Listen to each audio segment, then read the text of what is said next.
లంకను రక్షించబోయే శక్తి ఇంకా నిద్రలో ఉంది.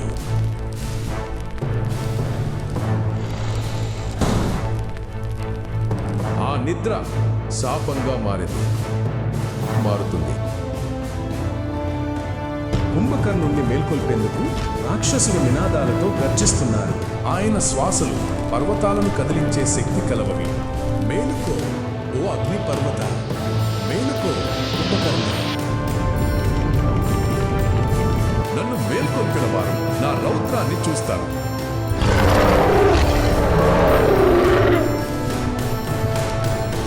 నిద్ర నుంచి లేచిన కొండ ఇప్పుడు యుద్ధ మృగమవుతుంది. ఇది నా అన్న. నిద్ర అంతం, యుద్ధం ప్రారంభం. ధర్మానికి ఎదురు శక్తి ఇప్పుడు మేల్కొంది. ఇప్పుడు రాముని విల్లు మరియు రాక్షస యోధుడు ముఖాముఖి.